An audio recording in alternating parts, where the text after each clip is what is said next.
Hola, buenos días para todos. Bienvenidos a este espacio tan hermoso que estamos o que nos están brindando.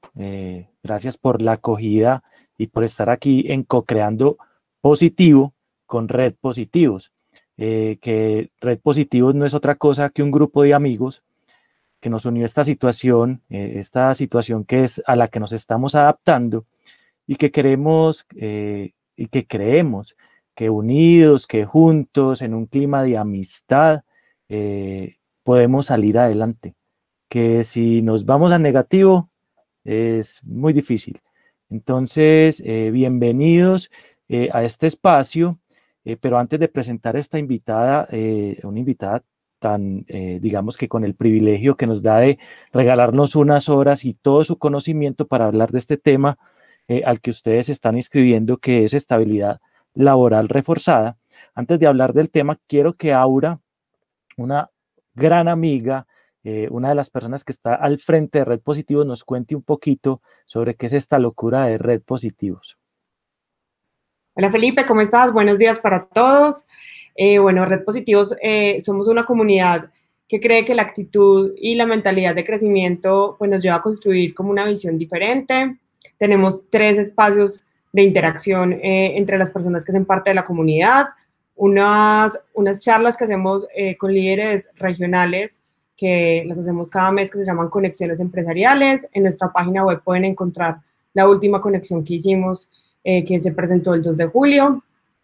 Este tipo de espacios que los hacemos con los equipos de trabajo, que se llaman Co-Creando Positivos y que creemos que es el espacio para que todos podamos conversar y crear nuevas herramientas de gestión para ser cada vez mucho más efectivos. Y tenemos otro espacio que va a ser de interacción y los vamos a hacer pues, a partir del próximo mes y los estaremos invitando a todos. Eso es. Gracias, Aura. Como ustedes podrán notar, nosotros pues nos ponemos nerviosos, de pronto por ahí cometeremos uno que otro error.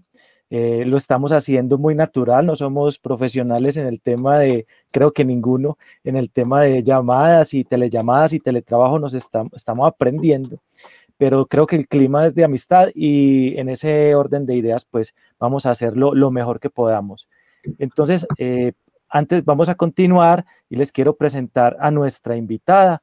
Denme un segundo. Entonces, voy a presentarles a la doctora Vanessa Galeano Buenaventura.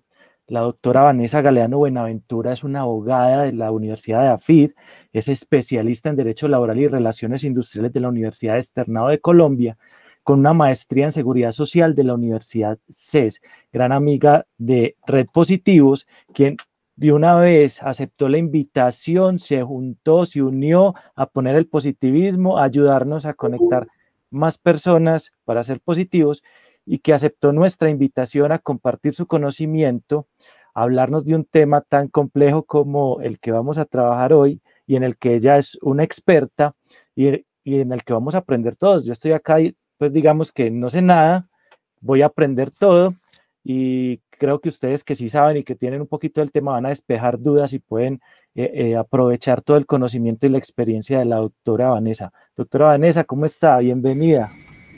Hola, buenos días. Gracias por la presentación y la invitación a Red Positivos. Es un placer estar con ustedes en el día de hoy y tocar un tema de gran relevancia en la actualidad como es el de estabilidad laboral reforzada. Felipe, cuéntame, ¿cómo hago para compartir pantalla? Entonces, mira, vamos acá a la derecha, en la parte de abajo dice, voy a dejar de presentar, ya dice presentar ahora. Muy bien, sí. Perfecto.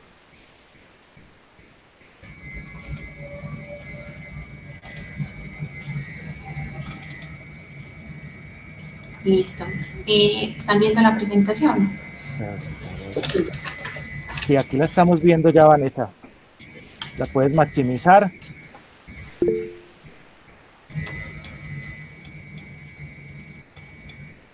Listo. El tema que nos trae entonces hoy es el de estabilidad laboral reforzada tengo el presente esquema metodológico con el fin de abordar el presente, y es, en un primer momento evaluaremos entonces el fundamento jurídico de la estabilidad laboral reforzada, con el fin de entender por qué en la actualidad se configura como un derecho fundamental. Luego tocaremos los sujetos de especial protección que aborda la Constitución Política y los desarrollos jurisprudenciales de la Corte Constitucional. Este tema es relevante para poder entender por qué hablamos en materia laboral de sujetos de especial protección, y esto nos conectará entonces con la naturaleza jurídica del concepto de estabilidad laboral. En un cuarto momento hablaremos de los tipos de estabilidad laboral reforzada a la luz de la sentencia SU 250 de 1998 emitida por la Corte Constitucional, y esto con el fin también de abordar en un quinto momento las tipologías de estabilidad laboral reforzada.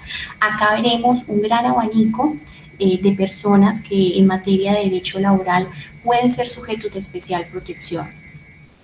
Luego procederemos a dar respuesta a la pregunta entonces, ¿cuándo opera este derecho? Y por último, las consecuencias que tendrían quienes vulneren el derecho de estabilidad laboral reforzada. Para poder entonces entender la relevancia, tenemos que entender el marco jurídico y político propuesto en la Constitución de 1991, quien en su artículo primero nos pone 4 parámetros, 4 que son bases fundantes de nuestro ordenamiento jurídico. El primero es que somos un Estado social de derecho. El segundo, fundados en la dignidad humana, en el trabajo y en la solidaridad de las personas que la integran. Estos 4 ítems son fundamentales para poder entender entonces todos los parámetros de nuestro ordenamiento jurídico. Estas son las bases, y cualquier norma tiene que tener como marco estos 4 principios fundamentales. ¿Qué significa que Colombia sea un Estado social de derecho? Significa que el Estado no solamente entonces va a regular las relaciones entre particulares, sino que es un Estado que va a proteger, a promover los llamados derechos sociales. Es un Estado que en sí es encargado del llamado de proteger las pretensiones inmersas en los denominados derechos sociales. ¿Qué podemos considerar derechos sociales? En modo de ejemplo tenemos la seguridad social. En Colombia tenemos un sistema integral de seguridad social enmarcado por el subsistema de salud, de pensión, de riesgos laborales y de servicios complementarios. Por otro lado, tenemos como derechos sociales el derecho a una vivienda digna, que el Estado es llamado entonces a proteger también a las personas en condición de discapacidad, de la tercera edad, y a garantizarnos como unos mínimos para poder entonces que la población colombiana realmente pueda ver que sus derechos sociales se están viendo protegidos. Estos derechos sociales se encuentran en la Constitución Política de Colombia, en el capítulo 2, desde el artículo 42 hasta el 82. Luego, debemos de entender el concepto de dignidad humana. Dentro del ordenamiento jurídico, la dignidad humana se encuentra como un principio fundante, como un valor absoluto y como un derecho fundamental. Es decir, desde el punto de vista objetivo, esto es una directriz al ordenamiento jurídico, es un valor absoluto, es decir, que dentro de la estructura ética de nuestra sociedad tenemos que la dignidad humana debe ser dentro de la jerarquía el primero. Y luego entender el derecho de la dignidad humana como fundamental significa que es un derecho subjetivo y que lo tenemos todos los seres humanos por el solo hecho de ser humanos. Equivale entonces la dignidad humana al merecimiento de un trato especial que tiene toda persona por el hecho de ser tal. Este derecho no es intercambiable, no tiene un valor económico ni monetario. Entender entonces el papel del derecho al trabajo dentro de nuestro ordenamiento jurídico acarrea que este como tal tiene una protección constitucional, y entender qué es ese cuento de protección constitucional se resume en 4 ítems básicos para poder entender la posición que tiene el derecho del trabajo. En un primer momento entonces vemos que es un derecho, el derecho que todos tenemos a acceder a un empleo. En segundo, lo vemos como una facultad, es esa facultad subjetiva para trabajar en condiciones dignas. No se pueden trabajar, no se puede desempeñar actividades laborales que no sean dignas para el ser humano. En un tercer momento vemos que la relación entre trabajador y empleador tienen unos mínimos de protección que se encuentran prescritos en el artículo 53 de la Constitución Política de Colombia y en los denominados principios mínimos, es decir, esta relación laboral tiene unos mínimos derechos que ambas partes deben de respetar. No está libre albedrío, no se puede hacer lo que se considere pertinente, sino conforme a los estándares mínimos.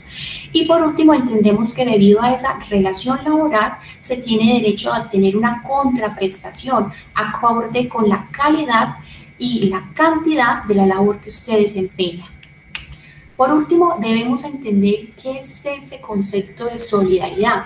En nuestro ordenamiento jurídico, el concepto de solidaridad se despliega como un deber que pesa en cabeza del Estado, pero este no solamente está en cabeza del Estado, sino que este principio y derecho se encuentra en cabeza de todos los habitantes del país, de todo el mundo en realidad, porque normas internacionales han desarrollado este concepto y pues en materia de derecho internacional es un derecho que se ha organizado y ordenado, que no solamente es exclusivo de algunos países, sino que es como para todos los países del planeta.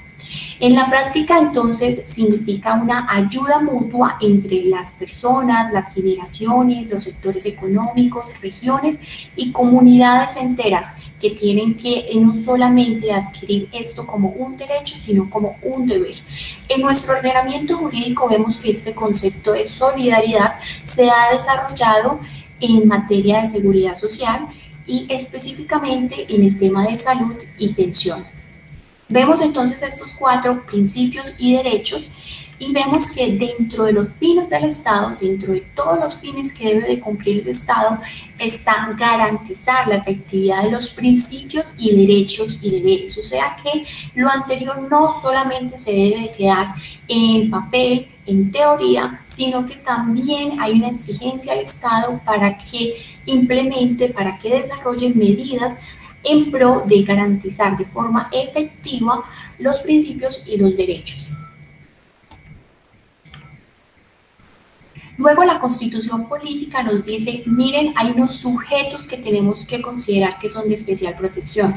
Aceptemos esto, no todos somos iguales, no todos tenemos las mismas condiciones sociales, ni económicas, ni culturales. De hecho, hay unas personas que se están viendo vulneradas por esas condiciones particulares y especiales, y estas personas pues las debemos de proteger, debemos de hacer acciones positivas, debemos de hacer una discriminación positiva en pro de poder salvaguardar sus derechos. ¿Qué debemos entender entonces por sujetos de especial protección a la luz de la Constitución Política de Colombia y conforme a los desarrollos jurisprudenciales de la Corte Constitucional? Debemos entender entonces que son aquellas personas que debido a su condición física, psicológica o social particular y diferente merecen una acción positiva estatal para efectos de lograr entonces una igualdad real y efectiva.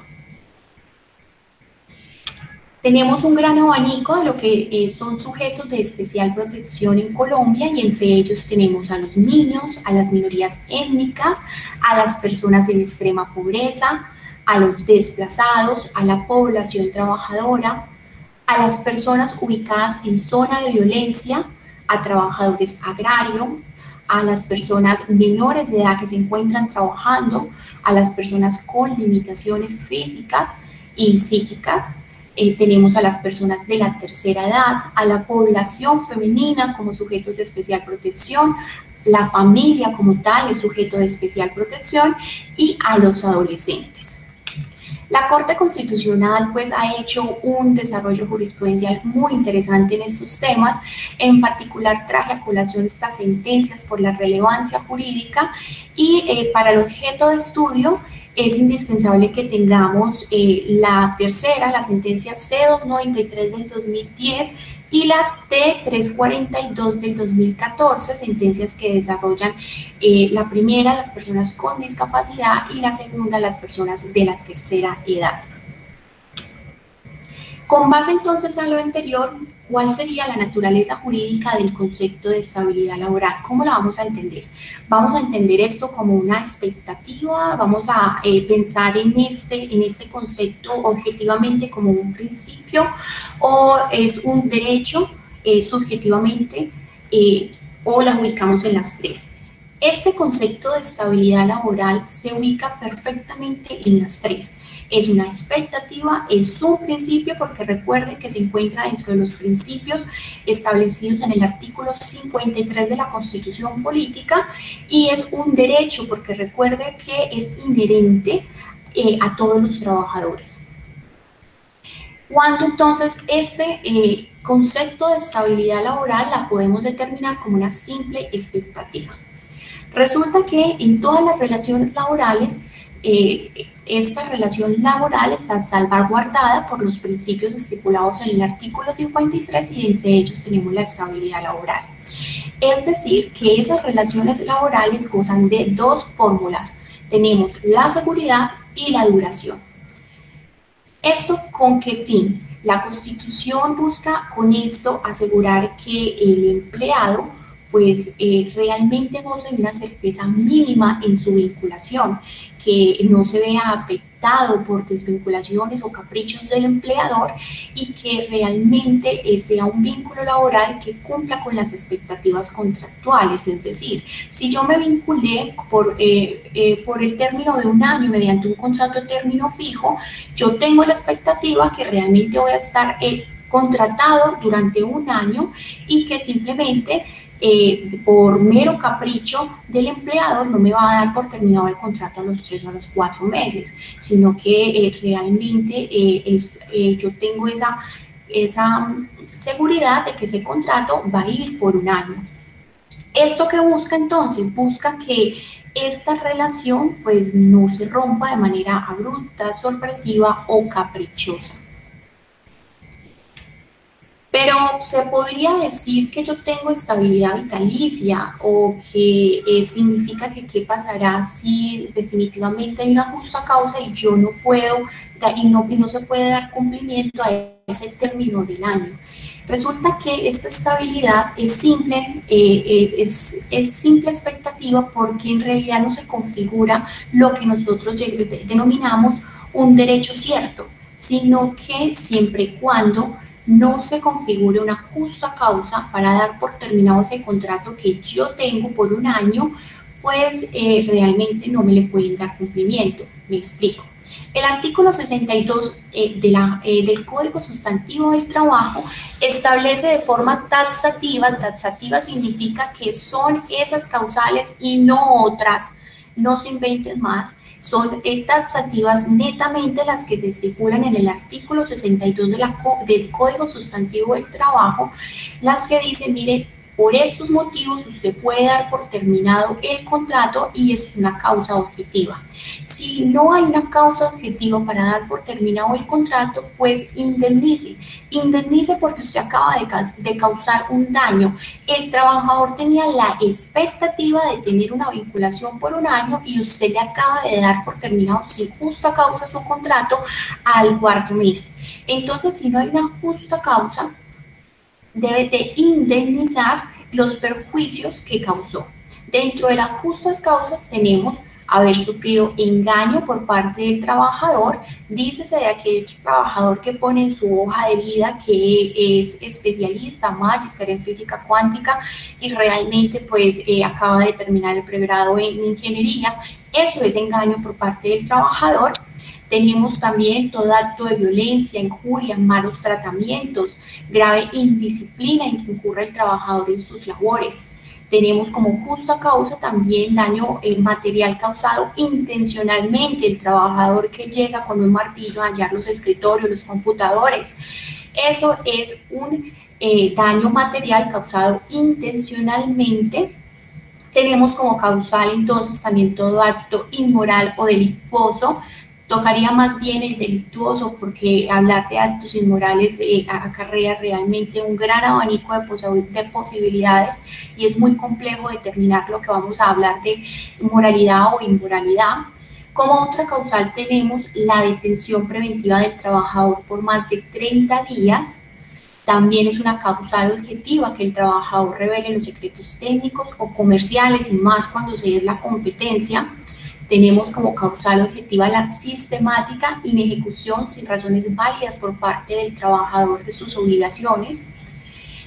Tenemos la renuencia sistemática del trabajador a aceptar medidas preventivas prescritas por el médico del empleador. Dícese que el trabajador que necesita un tratamiento médico o una cirugía y él se niega a hacerse por el mero hecho de continuar incapacitado, y simplemente pasa 6, 1 año, 2 años incapacitado y no ha logrado una recuperación, una mejoría máxima, simplemente porque él no ha acatado los tratamientos médicos. Otra causal es el reconocimiento al trabajador de la pensión de vejez. Es decir, en los casos de que sí, en modo de ejemplo, Juan tiene ya los 62 años de edad y tiene 1.300 semanas y se encuentra afiliado a Colpensiones, régimen en el cual se exigen 62 años de edad y 1.300 semanas, pues Juan se beneficia de su pensión de vejez, y una vez lo ingrese en la nómina, se configura una justa causa para darle por terminado a Juan, y no habría ningún inconveniente si le diéramos por terminado a Juan y este se vincula dentro de la estabilidad laboral reforzada. ¿Por qué? Porque hay una justa causa para darle por terminado el contrato. De lo contrario, si no tenemos una justa causa, debemos de indemnizar los perjuicios que acarrearía. En el ordenamiento jurídico colombiano tenemos 2 tipos de estabilidad, una denominada propia y la otra impropia. La propia es la que nos ocupa en el día de hoy, es llamada propia, absoluta, reforzada, y consiste que el trabajador solo puede ser despedido por su empleador por una justa causa y no se acepta una indemnización. Es decir, que si el trabajador se puede considerar sujeto de protección especial y usted dice no hay una justa causa, pero yo lo indemnizo, no importa. Eso trae consecuencias, y una de las consecuencias es que se genera la ineficacia del despido y la reincorporación efectiva del trabajador a sus labores. Esta estabilidad propia busca entonces asegurar la permanencia del trabajador en el empleo. Por otro lado, tenemos que la estabilidad impropia se divide en 2, relativa y precaria. La relativa es esa que hablábamos anteriormente de la simple expectativa. Suele acompañar esta entonces todos los contratos laborales y consiste en que se puede dar por terminado el contrato de trabajo con justa causa, y si no hay una justa causa, pues se puede pagar una indemnización por ello. Por el otro lado, tenemos la estabilidad impropia precaria, en la que se puede ser despedido sin la existencia de una justa causa y sin lugar a indemnización. En el sector privado, normalmente no tiene cabida esta estabilidad impropia precaria. Esto se ve en el sector público y se ve en los cargos de libre nombramiento y remoción. En el sector privado vemos que se ve entonces tipos de estabilidad propia, que es la denominada estabilidad laboral reforzada, o los tipos de estabilidad impropia, que es la que acompaña a todos los contratos laborales en Colombia. Hasta ahora entonces tenemos un marco jurídico social en pro de derechos y principios que nos dicen y nos dan unos parámetros. Mire, estos son unos parámetros, usted tiene que tener en cuenta que este es un Estado social de derecho, que tenemos valores fundantes, principios como la dignidad humana, la solidaridad, y que acá el trabajo, ese cuento es muy importante, tanto es que es un derecho fundamental. Por el otro lado, la Corte Constitucional y la Constitución Política nos dice: tenemos unos sujetos de especial protección, y mire, le doy este gran abanico de cuáles son los sujetos de especial protección en Colombia. Y por último tenemos que hay unos vínculos laborales y hay una realidad, hay una relación de subordinación donde hay una parte de él y es el trabajador. Cogiendo estos 3 ítems, nos vamos entonces a conocer las tipologías de la estabilidad laboral reforzada. Traemos entonces ese marco jurídico, traemos esos sujetos de especial protección y los abarcamos en materia de derecho laboral y tenemos este gran abanico de personas, de trabajadores que son sujetos de especial protección en Colombia. Entre ellos tenemos a las mujeres embarazadas o lactantes, a los trabajadores de la tercera edad, a los trabajadores que tengan por beneficiarios a mujeres embarazadas o lactantes, a la madre o padre cabeza de familia, a los trabajadores sindicalizados con ese denominado fuero sindical, a los trabajadores en condición de invalidez, discapacidad o debilidad manifiesta por razones de salud.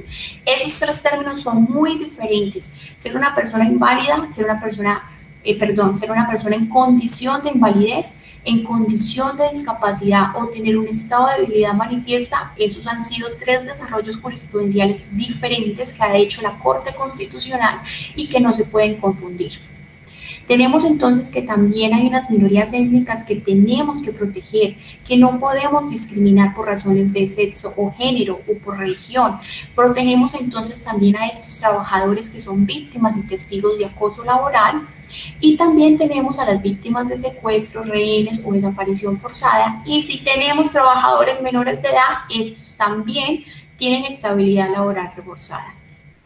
¿Por qué es importante identificar estas personas? Porque estos sujetos de especial protección tienen lo que denominamos fuero. ¿Qué es un fuero en materia de derecho laboral? Significa que este tiene una protección especial y que estos trabajadores, por el mero hecho de tener esa condición especial, no pueden ser despedidos unilateralmente en virtud de su condición especial y diferente. Es decir, es que yo quiero despedir a Juanita porque es que Juanita me acaba de quedar en embarazo. Si usted la va a despedir por este motivo, sepa y entienda que Juanita tiene algo que en materia laboral se llama fuero y que usted no le puede dar por terminado su contrato con base a la condición especial que tiene Juanita. ¿Se constituye entonces la estabilidad laboral reforzada como un derecho fundamental? Sí. Es un verdadero derecho fundamental a la estabilidad laboral reforzada. Es decir, estas personas con condiciones físicas, sensoriales o psicológicas se encuentran en unas circunstancias de debilidad manifiesta o indefensión y son los empleadores los llamados a proteger este derecho. No pueden ser ellos los primeros en vulnerar el derecho a estabilidad laboral reforzada. ¿Qué implica que hablemos entonces de un derecho fundamental? ¿Qué es eso en Colombia? ¿Todos los derechos son iguales? No. Hay unos derechos considerados fundamentales y ellos tienen una protección especial, es decir, están protegidos mediante una acción de tutela. Es decir, si usted considera vulnerado un derecho fundamental tales como la vida, la salud, la dignidad humana, usted puede instaurar ante cualquier juez de la República una acción de tutela en pro de proteger su derecho fundamental. Estos derechos no pueden estar suspendidos en estados de excepción, es decir, por actual contingencia, no es que vamos a olvidarnos de estos derechos, no es que la situación está muy dura, no tenemos para salvaguardar estos derechos, no pueden ser suspendidos en esos estados. Son derechos de aplicación inmediata, no es algo que se pueda dejar para después, para dentro de un año, 6 años, de ahí a esto ya la persona se murió, ya de ahí a esto la persona ya posiblemente se agravó más su enfermedad. Estos derechos como tal dentro del ordenamiento jurídico tienen un orden de superioridad dentro de todas las normas. Las normas en Colombia tienen una jerarquía, como para que me logren entender, dentro de toda esta jerarquía, aquí en la primera parte tenemos los derechos fundamentales. Esos derechos fundamentales se encuentran incluidos en tratados internacionales. Recuerden que hay organizaciones internacionales que emiten también normas y que constantemente también nos dan directrices, parámetros y nos obligan y vigilan de que efectivamente el Estado colombiano sí esté protegiendo lo que se ha denominado derechos fundamentales en materia internacional de los derechos humanos. Estos derechos también tienen procedimentalmente un trato especial, son sujetos a una reglamentación mediante lo que nosotros conocemos como una ley estatutaria. ¿Esto qué implica? Que para poder hacer algún tipo de modificación de derechos fundamentales no es que se pueda hacer tan fácil, sino que realmente hay un trámite adicional. hay algún trabajito más que hacer porque es que no estamos hablando de cualquier derecho. Este derecho entonces de estabilidad laboral se presenta como un mecanismo de control. Primero, para evitar las arbitrariedades. Y segundo, pues necesariamente es un límite a la libertad contractual, específicamente a la libertad del empleador, quien a la hora entonces de finalizar las relaciones laborales debe motivar y seguir un procedimiento para la comprobación de la justa causa. Entonces no solamente es que yo crea que Juanita me trató mal, sino que venga, usted qué debido proceso tiene en el reglamento interno de trabajo. No es el caso de que Juan lleva trabajando mal hace 8 días, le voy a dar por terminado el contrato. No, cuénteme qué dice el código cuando pasa estas cosas. Demuestre un debido proceso, motive, argumente que realmente usted tomó las medidas necesarias, respetó derechos como el debido proceso y el derecho de defensa que tienen los trabajadores para poder argumentar una justa causa por terminación del contrato. Luego, este mecanismo de estabilidad laboral reforzada, ¿cuándo operaría?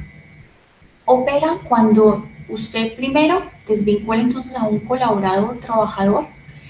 Este trabajador es sujeto de especial protección y usted como empleador pues no hizo la tarea, no logró desvirtuar la presunción del despido, que el despido fue discriminatorio, y por último, pues dadas las anteriores, usted fuera de todo eso pues no cumplió con la carga de solicitar permiso ante el Ministerio de Trabajo para despedir a ese trabajador.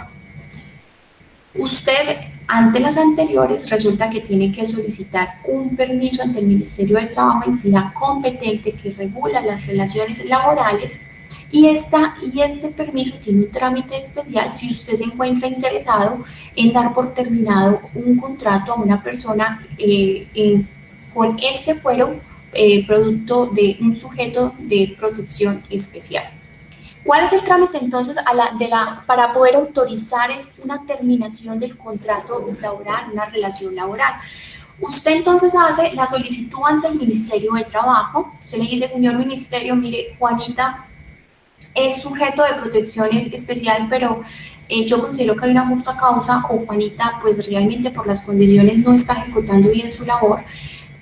Por favor, le solicito permiso para que me dé por terminado el contrato. Una vez usted radica, pues le debe de dar traslado a Juanita 5 días hábiles siguientes de la radicación de la solicitud al Ministerio de Trabajo, y pues el Ministerio inicia el trámite, inicia el estudio, y esto tiene un trámite diferente determinando de la causal que usted alega. Hay dos. Entonces usted dice, bueno, hay una justa causa por la cual yo voy a despedir a Juan. A mí me gustan mucho los ejemplos con Juanita y Juan.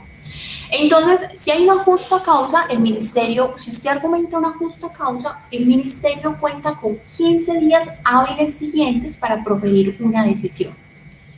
Pero si usted dice, no, es que mire que es que la situación de salud de Juanita pues realmente no es compatible y con el cargo que tiene.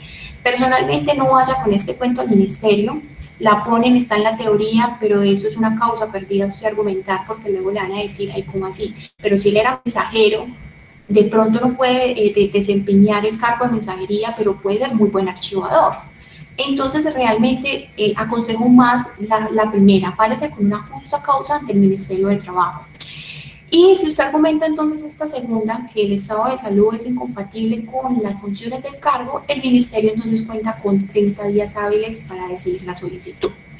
Si usted está en este trámite y el ministerio le pide documentación y le da un término de 15, 20, un mes, dependiendo de la documentación que solicite el ministerio y el tipo de documentación, y usted no llega a documentación al ministerio, esa solicitud se entiende desistida, lo que para los abogados es desistimiento tácito de la solicitud, es decir, perdió el tiempo, perdió la solicitud, empiece de nuevo.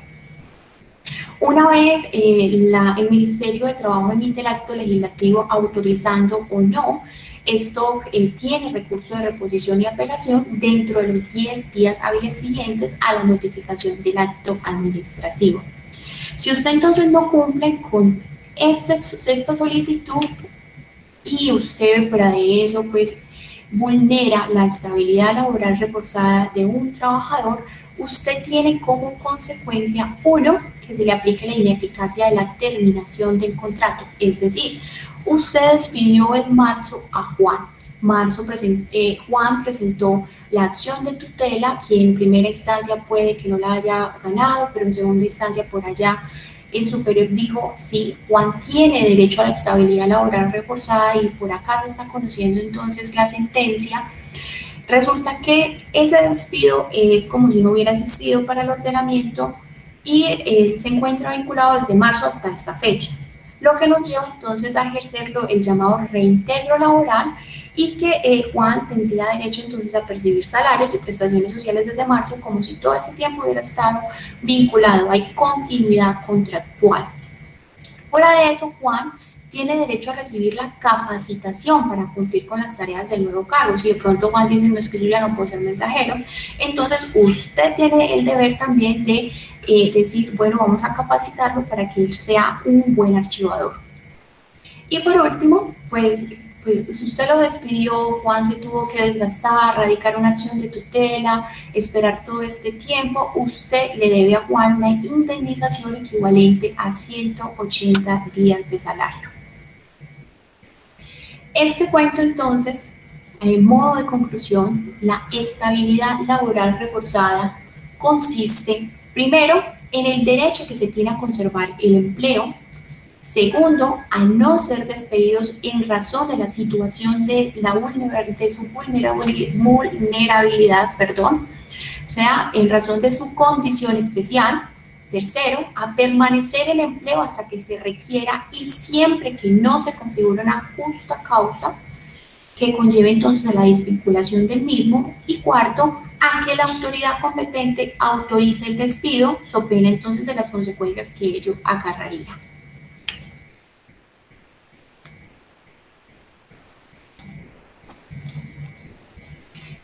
Queda entonces hacer como una invitación. Tengo conocimiento que ustedes en estos momentos se encuentran en cargos normalmente en el área de talento humano, de cuestionarnos y de determinar entonces cuál es ese gran abanico de posibilidades que tenemos acá de las personas que consideramos sujetos de protección especial tenemos en las empresas y no tratarlas y no manejar estos temas de una forma indelicada, sino que realmente identificar. Yo creo que el éxito de una empresa está en conocerse y lo que tenemos que hacer entonces acá es conocer los trabajadores que tenemos, no pues hacer como una omisión y simplemente decir bajo la presunción todos estamos de maravillas, sino que realmente debemos de conocer entonces a los trabajadores y identificarlos para poder evitarnos sanciones como empresa. Listo, doy por culminada entonces mi presentación. Muchas gracias, Vanessa. Bueno, entonces aquí tenemos dos preguntas que nos hicieron. La primera es que nos preguntan cuál es el procedimiento cuando el Ministerio de Trabajo no responde dentro del tiempo que estás informando que debería responder. Bueno, pues normalmente nosotros tenemos que esperar o le podemos elevar un derecho de petición al Ministerio de Trabajo, porque igual ese es el término que da, pero usted puede elevar derechos de petición solicitando en pro de que den una respuesta pronta. Okay. Y la segunda que nos hicieron es con qué recursos cuenta, digamos, el empleado durante este proceso para, pues, como para ir interactuando en relación a este proceso con la compañía. ¿Cómo así?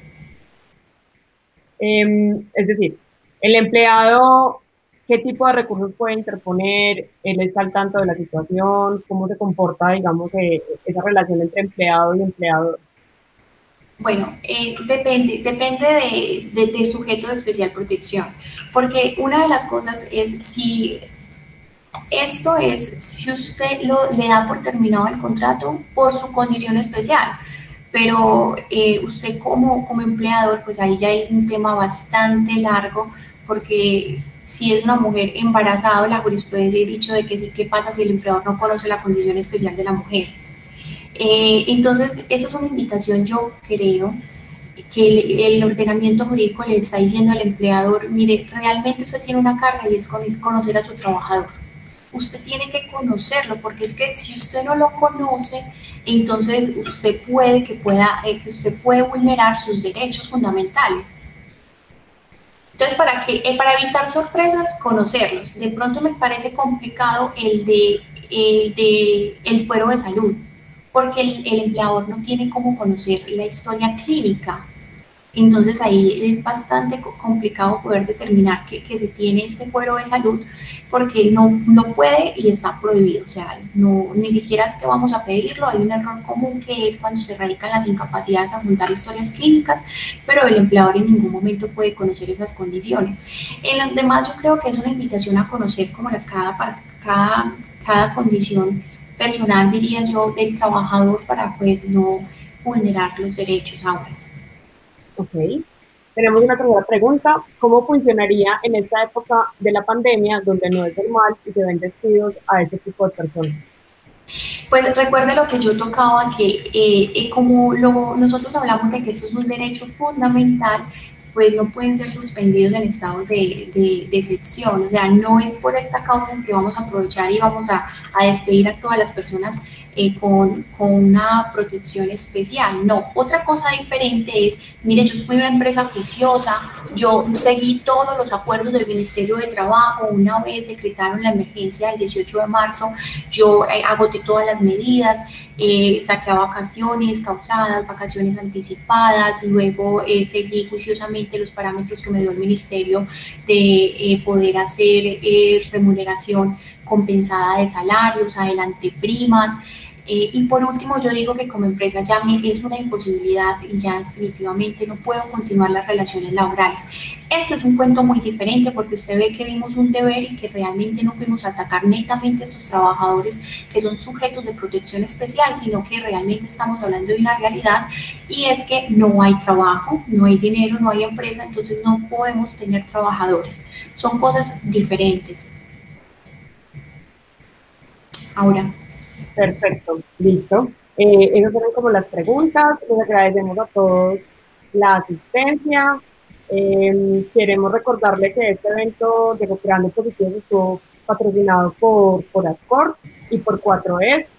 4Es es una plataforma de negocios, eventos y educativa, y la pueden encontrar, digamos, fácilmente también en nuestra web, porque también es una amiga de Red Positivos. Y Ascor, Felipe, ¿me vas a decir algo? Bueno, también muchas gracias a Ascor. Ascor es una asociación líder en el desarrollo de la construcción de conocimiento en torno al desarrollo del ser humano. Entonces, muchas gracias a Ascor por también ser parte de Red Positivos, por aportar su granito de arena para que podamos hacer este tipo de reuniones donde todos aprendemos mucho. A la doctora Vanessa, muchas gracias, de verdad. Gracias por ser parte de Red Positivos, gracias por compartir este conocimiento. Muchos empresarios se pegan el enredo del año cuando tienen un empleado en condiciones especiales, con ese fuero del que tú nos estabas explicando, y no sabe qué hacer con un empleado que de pronto se accidenta y ya realizando su labor o no, pero ya no puede desempeñar esa labor para la que fue contratado, y el empresario se le hace un lío, porque pues hay empresarios que tienen 100, pero empresarios que tienen 3 empleados. Entonces, digamos que, doctora Vanessa, muchas gracias. Si cualquiera de ustedes quiere consultar, hacer una consulta particular, recomendadísimos, Galeano Buenaventura, las pueden encontrar en abogadosgb.co. Y ahí aprovechenla, ahí está la doctora, para que si en algún momento necesitan su asesoría, su servicio profesional, pues muy bienvenidos. Muchas gracias por estar con nosotros, a todos ustedes por tomarse ese tiempo. Les deseamos un feliz día y cuídense mucho, por favor. Positivos, ayúdennos a divulgar el positivismo. Con positivismo salimos adelante. Muchas gracias y feliz tarde para todos.